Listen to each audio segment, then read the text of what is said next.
Now do I stir it? Yep. With this? Stir it with your, no. Yeah, you can stir it with that. With this? Yeah, sure.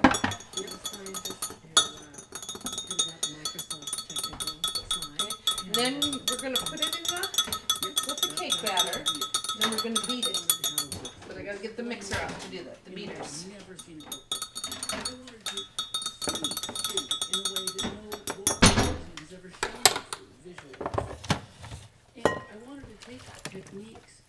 Okay, take your little spatula and just gently mix all that.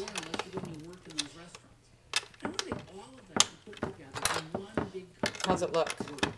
Good. How's it smell? Can you smell lemon? No. No? Looking good, man. Looking good?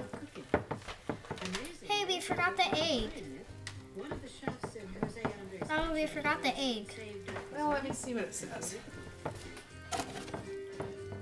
Oh, yeah, it says the eggs. This will be fun. Huh? Okay, here's 3 eggs. Glad you remembered that. Here's 3 eggs. Thank you. Those are my favorite. Break them in here.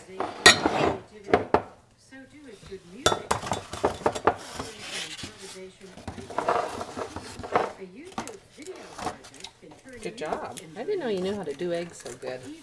But you've been practicing ever since you were 1 year old.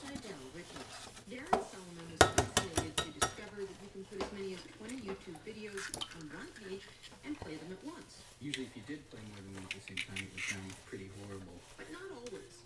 I noticed that if they were in the same key or had complementary tones, a lot of times it felt something kind of cool. So Solomon wanted to try intentionally layering them up. He called out on his blog for musicians to make videos.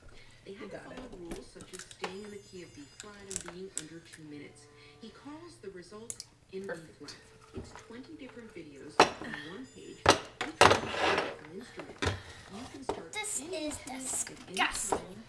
Do you think? Do you think you need something to wipe your fingers with? Yeah. What part is disgusting, the eggs or the smell of the cake? The eggs, but not the smell of the cake. Oh, I love okay. the smell. Now, we need to whip that egg up before we put it in there. Let me get your little whisk. Why can't we just use a fork? We could use a fork. Let's use a whisk. Let's use a whisk. I think your whisk is downstairs in your Play-Doh, so I'm going to get another one. Here, use those eggs.